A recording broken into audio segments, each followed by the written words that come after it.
KPM.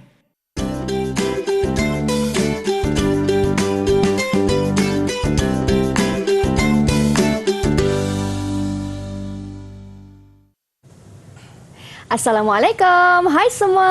Apa khabar? Anda sedang menyaksikan Pentaksiran Bilik Darjah atau lebih dikenali sebagai PBD bersama saya, Syamira Nazir. Di mana pada hari ini kawan-kawan, kita akan berbincangkan tentang PBD dalam pendidikan jasmani untuk murid-murid sekolah menengah. Dan hari ini di studio kita bersama dengan seorang guru yang cukup berpengalaman yang merupakan Ketua Panitia Pendidikan Jasmani dan Pendidikan Kesihatan. Nak tahu siapa beliau? Jom kita saksikan terlebih dahulu profil guru.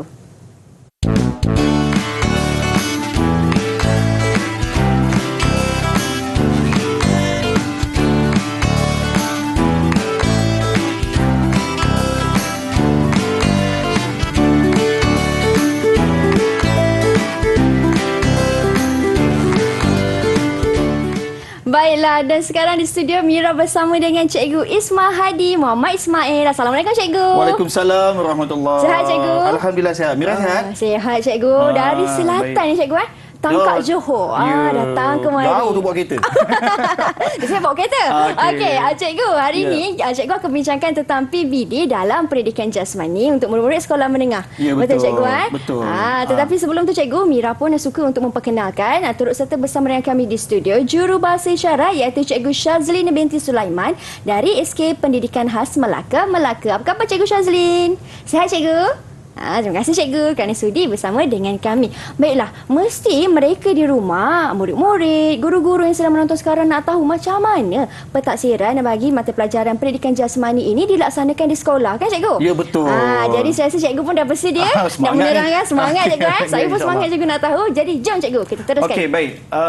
Penonton-penonton di rumah dan juga Mira di studio. Okey, baik. Hari ini kita nak bercerita tentang PBD, PJPK. Okey, berkaitan dengan pentaksiran dalam pendidikan jasmani.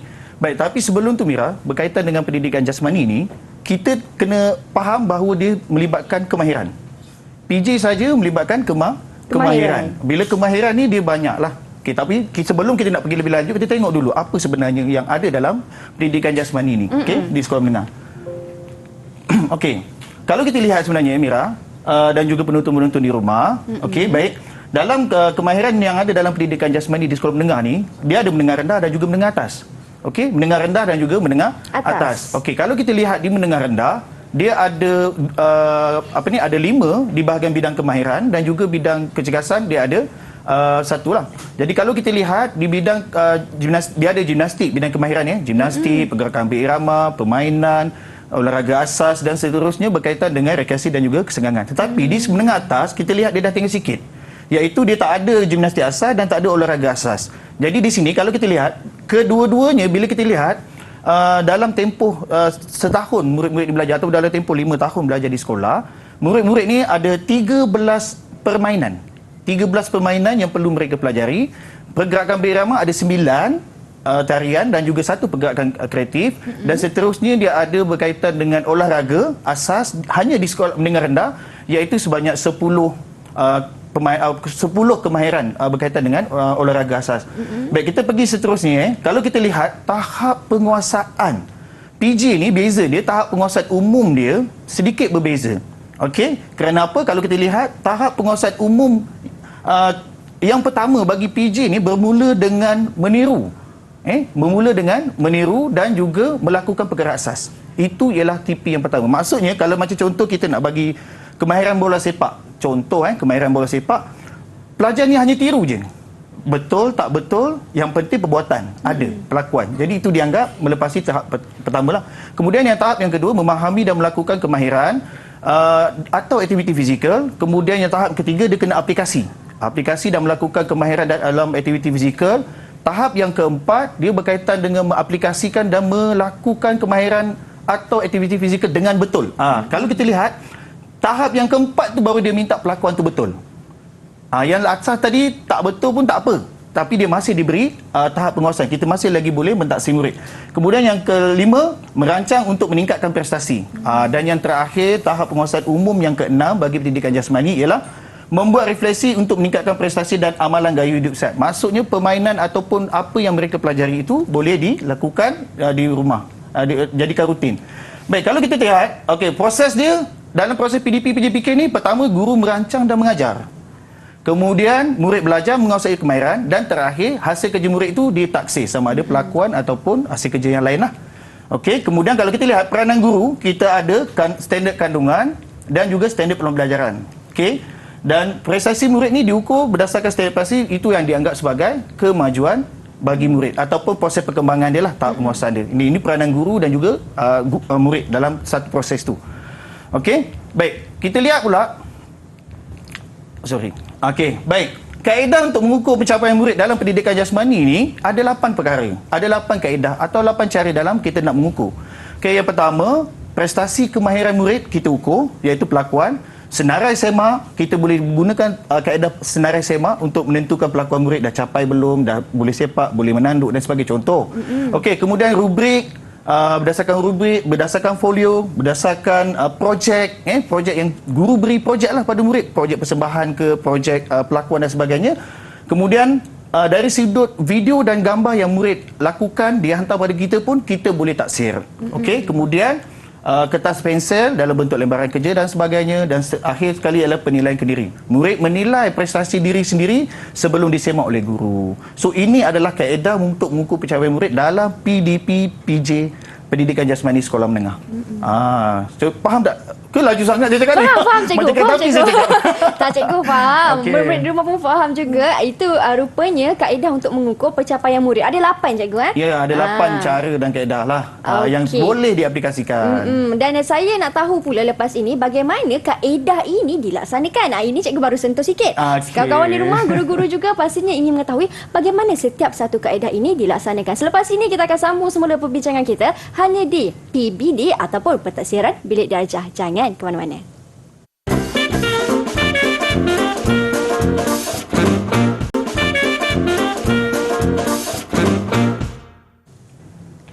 Baik, kembali kita dalam Pentaksiran Bilik Darjah atau dikenali juga sebagai PBD bersama dengan Cikgu Isma Hadi untuk sama-sama membincangkan bagaimana PBD dilaksanakan bagi mata pelajaran pendidikan jasmani untuk murid-murid sekolah menengah. Dan dalam segmen ini, kita nak tahu pula bagaimana kaedah PBD dilakukan bagi tarian zapin. Mesti ada yang suka menari zapin ni, nak tahu macam mana, Cikgu? Ya, betul. Baik, Mira dan juga penonton-penonton di rumah, terutamanya guru-guru dan ibu bapa di luar. Okey, bagaimana kita nak sekarang ni kita nak pilih untuk berkaitan dengan pergerakan berirama lah, iaitu tarian zapin. Baik, kalau kita lihat, kita memilih bidang kemahiran pergerakan berirama, tajuk ialah tarian zapin. Okey, tarian zapin. Jadi kalau Mira nak tahu, sebenarnya bila nak berkaitan dengan PJ ni ataupun kemahiran ni, dia standard kandungan dia ada 3.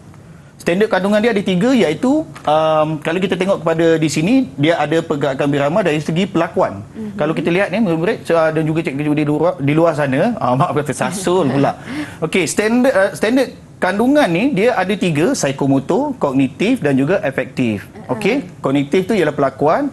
Maafkan saya. Psikomotor ialah pelakuan, kognitif ialah berkaitan dengan pengetahuan dan juga efektif berkaitan dengan nilai.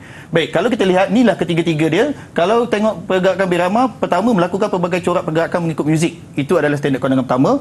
Kemudian yang kedua, aplikasi konsep berirama, iaitu pengetahuan konsep pergerakan dalam pergerakan berirama. Kemudian yang ketiga adalah tanggungjawab ke diri yang kita ambil dari segi aspek efektif, iaitu menunjukkan keyakinan dan tanggungjawab sendiri semasa melakukan aktiviti fizikal, dan seterusnya berkaitan dengan komunikasi dalam pelbagai cara semasa melakukan aktiviti. Baik, ini umum dia berkaitan dengan standard kandungan. Baik, bagi standard pembelajaran dia lebih detail. Ni kalau saya nak baca ni macam tak cukup masa kita ni. Okey. Baik, jadi kalau kita rumuskan standard pembelajaran yang pertama bagi tarian zapin, kita cadangan aktiviti kita cadangkan ialah projek persembahan.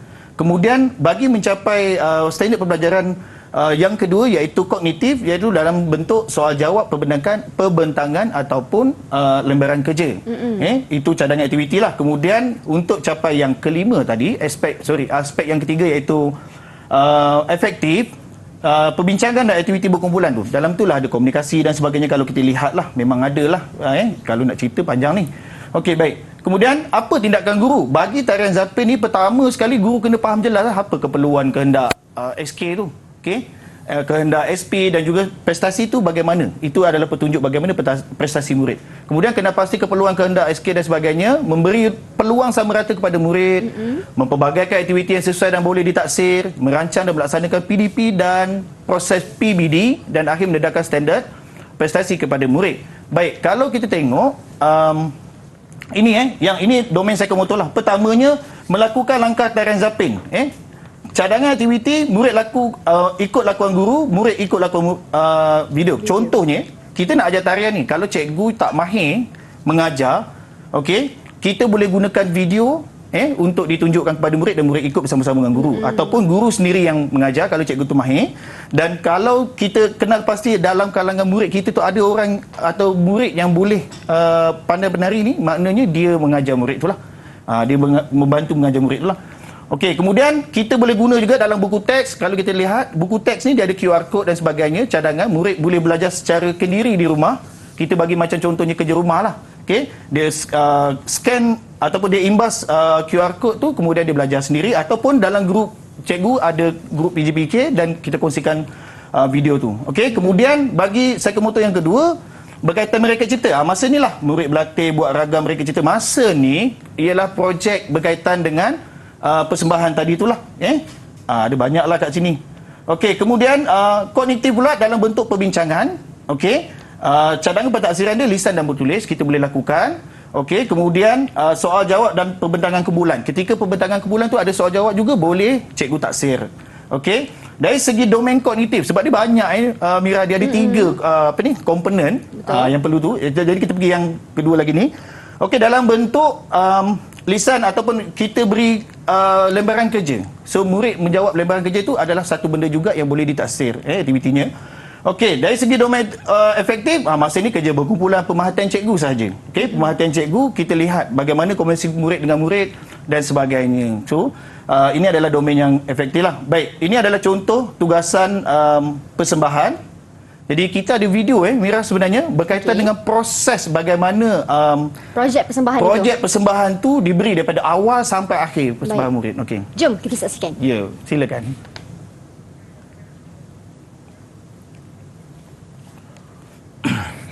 Okey, masa ni, ni cikgu tengah tunjuk tau cara. Ni cikgu tengah tunjuk cara. Ini kaedah kedua iaitu cikgu bersama-sama murid mengikut lakuan di video. Kita nak ajar asas tarian dulu. Asas tarian dulu, ni murid-murid saya lah, satu kelas ni ramai-ramai. Okey. Kemudian kalau kita ini adalah murid pula yang pandai tarian, dia ajar kawan-kawan dia. Dia ajar kawan-kawan. Ini adalah antara kaedah yang cikgu boleh guna di sekolah untuk melaksanakan PBD. Okey, ni masa ni waktu ni penerangan berkaitan dengan projek.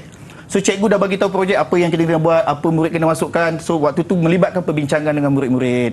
So masa ni lah waktu ni lah elemen kognitif, elemen efektif kita nilai. Masa ni bimbingan berterusan cikgu ni sebenarnya ketika ni lah cikgu dah mula menilai. Respon murid, jawapan murid tu semua boleh ditaksir dan boleh dinilai. Okey, berdasarkan aktiviti. Okey, kalau lihat ni hasil kerja murid lah. Ni adalah antara hasil kerja murid setelah perbincangan dari segi pergerakan dan sebagainya. Okey, ketika ni proses yang seterusnya murid tu dalam kumpulan dia persembahkan kepada kawan-kawan dia apa dia nak buat. Kemudian dah tahu apa benda nak buat, dah persembahkan kepada kawan-kawan dia. Dia berlatih apa yang dirancang tadi tu. So masa ni pun cikgu menilai pentaksiran dari segi efektif, kognitif pun sama, dan kita nak berbincang dengan murid untuk kita tahu sejauh mana murid boleh respon kita. Okey, yang ini adalah kalau kita lihat adalah projek persembahan murid dia. Ini adalah endingnya lah. Murid tunjuk persembahan dia di depan kawan-kawan dia dan juga di depan cikgu lah untuk ditaksir. Jadi waktu ni kita lihat semua elemen. Dia ada borang dia sebenarnya, borang penilaian prestasi. Yang kawan-kawan dia kalau tengok yang kat tepi tu, kawan-kawan dia pegang borang kat tepi tu kan. Itu maksudnya kawan-kawan dia sedang memberi taksiran atau membuat penilaian kawan dia. Jadi cikgu akan ambil form tu untuk kita lihat dan kita semak semula. Okey, dari situ sebenarnya murid yang sedang mentaksir tu juga, murid boleh macam contoh kat situ tadi ada mengenal lokomotor, bukan lokomotor. So murid yang menanda tadi tu, cikgu ni lokomotor. So dekat situ pun kita boleh taksir murid yang membantu dan murid yang sedang buat persembahan tadi tu. Baik. Jadi inilah projek persembahan. Kalau kita lihat, nampak. Memang kita nampak lah ada murid-murid kita yang boleh buat. Okey. Seronok cikgu saya tengok. Memang seronok, tapi sebab saya kagum dengan murid saya bangsa Cina. Kalau perasannya 3 tepi tu, Cina tu semua. Wow. Dia memang berminat dan saya rasa macam kagum lah bila dia kata, cikgu saya minat nak belajar tarian-tarian lain. Jadi inilah kelebihan PJ. Maknanya kita tak melibatkan apa-apa bangsa. Maksudnya kita menyatu padukan semua. Ya, semua. Belajar semua. Kalau ikut tarian sebenarnya dalam pendidikan jasmani, kita ada 9. Daripada tingkatan 1 sampai tingkatan 5 ada 9. Kena tahulah semua tarian tu. Baik, belajar cikgu. Okay, dan apabila kita tengok video tadi kan cikgu, kawan-kawan dekat rumah, ibu bapa maupun guru yang tengok, apa yang kita boleh menilai turut sama yang kita nampak kat situ, adanya sifat kerjasama di antara rakan sepasukan dan juga boleh menggilak membentuk satu lagi jati diri, iaitu kepimpinan di antara murid. Betul cikgu kan? Betul. Bila ada orang yang lead, dia ajar, itu dah ada bentuk kepimpinan. Maksudnya pentadsiran ni secara berterusan daripada awal sampai habis kita mentaksir dan kita menilai. Okey, itu dia penjelasan yang cukup ringkas tetapi padat daripada Cikgu Isma Hadi tentang domain psikomotor, domain kognitif serta domain afektif. Kita akan berhenti berehat seketika. Kita akan sambung lagi pentadsiran Bilik Darjah di Didik TV KPM. Jangan ke mana-mana.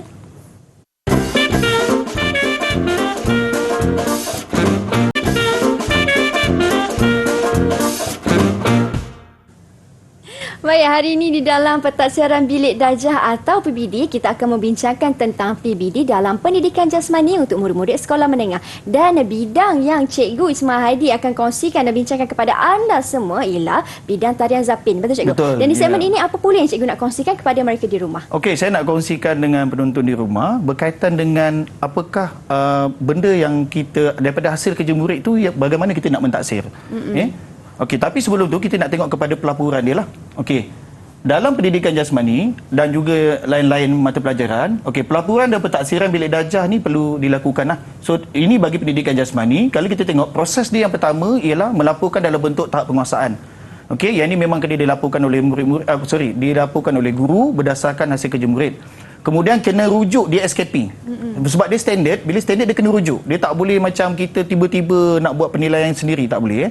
So dia ada standard yang perlu kita akur dan kita rujuk. Kemudian rujuk hasil kerja murid dan penguasaan murid. Murid hantar hasil kerja kepada kita, bagaimana kaedahnya dan sebagainya. Itu adalah kita lihat hasil kerjanya dari segi kualiti, dari segi respon, dari segi lisan dan sebagainya pun boleh kita taksir.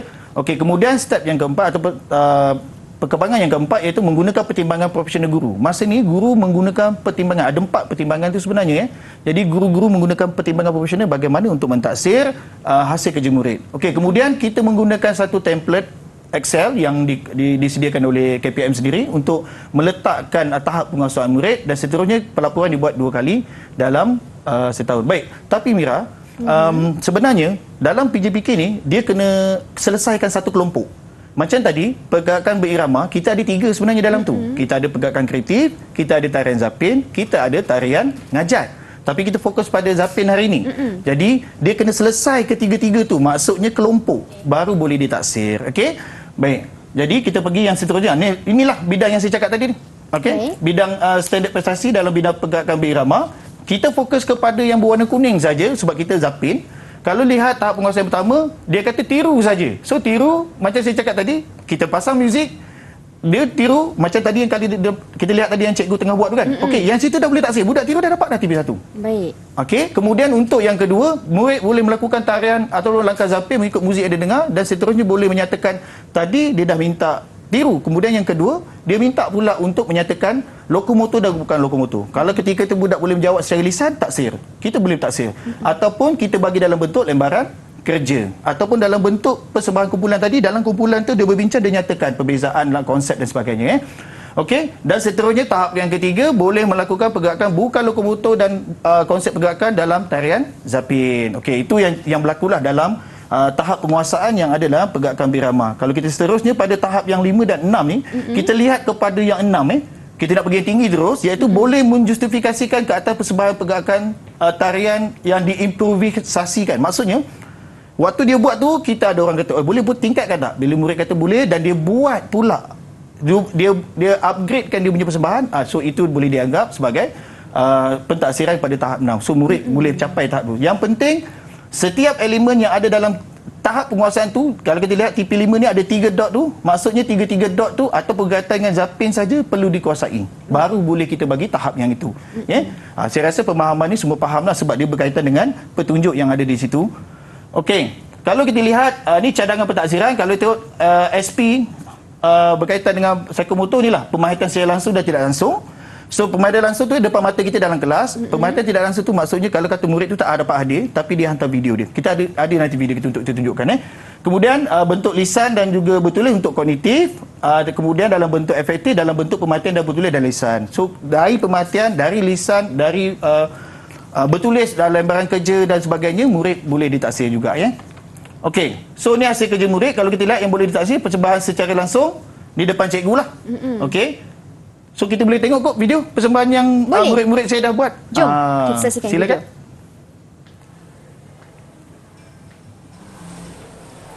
Okey Mira, ini kumpulan bersembilan. Kumpulan yang bersembilan. Kalau kita lihat kumpulan bersembilan ni ada pelajar Cina kalau perasan dekat tepi sekali tu. Okey, ni nampak waktu ni dia tak berapa jadi. Okey, tapi dalam pentaksiran tadi tu kalau kita perasan dia minta seragam. So seragam tu bermaksud tak semestinya kalau kita nampak dalam keadaan penuh tu ada ketika tak sama kan. So jangan anggap kata tak seragam sebab kita nilai yang lain juga. Kalau dalam banyak-banyak tu dia seragam lagi, so dia anggap dia seragam lah. Janganlah kita hukum 1 minit dia tak seragam, 1 part je kita anggap tak seragam dah. Tak boleh.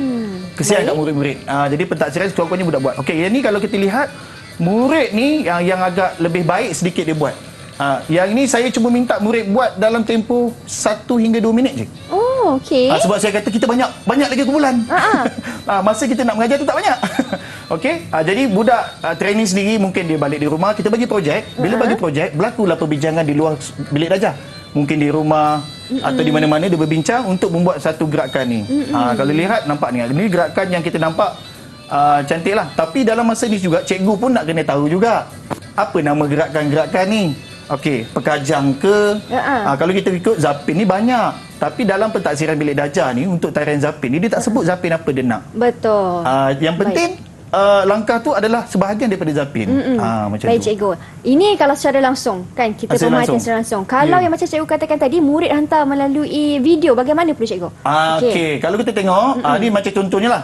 Ketika ini adalah contoh budak hantar video pada saya lah. Saya minta, saya kata okey, katakan awak tak dapat hadir, so apa yang awak boleh bagi pada saya untuk saya nilai. So kita bagi peluang, macam saya cakap tadi Mira, murid kena diberi peluang untuk ditaksir. Jangan kita tak bagi peluang, kita ingat oh kelas dah habis tak boleh taksir. So kita bagi peluang, budak buat sendiri, then kita tengoklah video dia ni. Okey. Kita ada tayangan video ni. Ni contoh hasil murid saya lah. Okey. Kita boleh tengok contoh hasil murid pelajar saya. Jom kita saksikan. Jom. Nama saya Siti Nafisina Akilah binti Rosing. Okey. Kalau kita lihat murid-murid saya sedang memperkenalkan diri sebab saya minta dalam video yang dihantar tu kena letakkan nama lah supaya saya tahulah siapa yang membuat video ni. Okey, kalau kita lihat ketika ni waktu murid bercakap berkaitan dengan elemen yang ada lokomotor, bukan lokomotor. Okey. Yang disebut taksim awal tu semua dia sedang menerangkan bahawa itu adalah pergerakan lokomotor. So dekat sini kita dah boleh taksir, oh murid telah menyatakan lokomotor dari segi kognitif. Konsep pergerakan. Okey, konsep pergerakan pun disebut Kesedaran ruang, kesedaran tubuh badan, kesedaran perhubungan. Ni malu sikit dia sebenarnya jadi malu. Okey. Okey, kalau kita lihat lagi, instrumen zapin lancang. Dia terus bagi tahu irama apa dia guna. Supaya kita nak lihat pergerakan beat dia nanti itu nampak macam ada kena ke tak ada kena. Jadi kalau macam contoh sekarang kita lihat, okey tadi dari segi kita nampak murid tu bercakap-cakap tu itu adalah dalam bentuk lisan. Bila dalam bentuk lisan lebih kepada kognitif dan juga efektif. Okey. Adalah kerjasama tadi kita nampak berdua kan walaupun berdua. Okey, sekarang ni dalam bentuk psikomotor iaitu pelakuan. Lakuan dia kalau kita lihat tadi untuk tarian zapin ni melakukan tarian zapin. Yang kedua tadi berkaitan dengan mereka cipta. So sekarang ni murid dah kenal pasti tarian zapin dan direka cipta gerakan berdasarkan formasi yang telah dibincangkan sendiri. So kalau kita lihat nampak pergerakan. So kalau macam ni kita nampak seragam kan? Seragam cikgu. Bila seragam, Sama. okey kita tengok tadi dalam standard prestasi tadi kat mana yang bahagian kata seragam tu, okey maknanya murid dah sampai kat situ. Okey. Murid dah sampai kat situ dari segi pelakon seragam dia tadi. Macam tu. Jadi dia penilaian dia begitulah. Dia tak terlalu rumit sebenarnya. Betul. Yang penting murid buat. Ya, betul cikgu. Yang penting macam tu. buat. Itu contoh lah. Itu contohnya okey. lah. Okey, baik cikgu. Bila kita dah tengok video tadi kan, pastinya mereka yang di rumah ingin mengetahui juga bagaimana caranya rekod itu dilaksanakan. Okey, tapi sebelum tu Mira, kita tengok dulu. Sebab tadi video tadi berkaitan dengan psikomotor. Betul. Sekarang ni untuk kognitif, kalau dilihat ini adalah antara contoh hasil murid kerja murid yang boleh ditaksir. Kalau kita lihat ini adalah contoh-contoh lembaran kerja. Kemudian ni juga adalah contoh orang kata secara lisan ataupun secara bertulis kepada murid yang ditulis dalam bentuk kumpulan. Ini juga boleh ditaksir untuk kognitif. Okey, dan seterusnya kalau kita lihat pentaksiran juga boleh berlaku Mira ketika bimbingan berterusan tu, waktu cikgu bagi bimbingan tu boleh ditaksir. Dan seterusnya kalau kata murid terlibat dengan persembahan-persembahan di luar berkaitan dengan tarian. Ini contoh murid saya sebab dia terlibat dengan tarian naga pula, tarian singa. Jadi untuk tarian singa ni di tingkatan 4, jadi boleh ditaksir oleh cikgu tingkatan 4. Kalau murid terlibat dengan persembahan luar pun boleh ditaksir. Okey. Jadi berkaitan dengan Mira cakap tadi, okey, berkaitan dengan rekod okey, rekod dan pelaporan kemajuan prestasi murid ni kita boleh ada 4 cara ataupun kaedah. Pertamanya kita boleh letak di dalam buku rekod mengajar cikgu, okey, berkaitan dengan tahap prestasi murid yang dicapai, ataupun kita buat satu fail baru iaitu khas untuk fail pelaporan kemajuan murid ataupun perkembangan murid, atau kita boleh buat dalam bentuk komputer iaitu kita simpan dalam bentuk Excel ataupun dalam bentuk Word ikut kesesuaian cikgu yang mahir lah, mahir bidang tu. Dan seterusnya cikgu-cikgu semua dah ada akaun D5, ada unlimited storage, jadi dia boleh simpan data-data tu dalam bentuk Google Drive. So kat sini sebenarnya kalau Google Drive ni kelebihan dia boleh diakses bila-bila masa. Dengan handphone pun boleh. Waktu mengajar, waktu kita buat pentaksiran tu, dengan handphone pun kita boleh terus meletakkan taksiran murid. Wow, kita macam gunakan teknologi. Lah cikgu, Ya, bila-bila betul. masa dan di mana-mana saja. Ya, betul. Mudahlah kan. Betul, Okey. ya. Itu bagi dari segi rekod dan pelaporan dan kemajuan prestasi murid. Rupanya pentaksiran ini dilaksanakan bukan sahaja semasa murid melaksanakan persembahan, tetapi sebelum itu lagi sudah boleh. dilaksanakan. Jadi kepada murid-murid, ibu bapa ataupun guru-guru yang sedang menonton sekarang ini, harapnya jelas dengan penjelasan ataupun pencerahan yang cikgu dah berikan tadi. Terima kasih banyak-banyak cikgu. Tetapi sebelum kita akhiri perbincangan kita pada hari ini, sedikit kesimpulan ringkas daripada cikgu Ismail. Ringkas penonton-penonton di sana berkaitan dengan pentaksiran bilik darjah ni, walau bagaimanapun PJPK ni pendidikan jasmani ni berkaitan dengan kemahiran dan kita perlu ajar dan seterusnya kita taksir. Yang penting beri peluang kepada murid untuk murid mencapai tahap-tahap tertentu. Kalau kata murid tak datang, kita bagi peluang yang lain. Okey, maksudnya pentaksiran itu secara berterusan. Dia tak ada macam waktu tempoh-tempoh tertentu. So itulah saya harap guru-guru dan juga ibu bapa faham bagaimana pentaksiran bilik darjah berlaku dalam pendidikan jasmani. Wah, terima kasih banyak Cikgu Ismail Hadi. Jelas Cikgu, walaupun dalam ruang masa yang agak terhad tetapi cukup padat penjelasan Cikgu. Terima kasih banyak Cikgu atas kesudian bersama dengan kami pada hari ini. Terima kasih juga kepada Cikgu Syazlin selaku jurubahasa isyarat kerana bersama dengan kami. Kita jumpa lagi di Pentaksiran Bilik Darjah atau PBD di episod akan datang. Saya Syamira Nazir. Assalamualaikum dan salam sejahtera. Bye. Bye.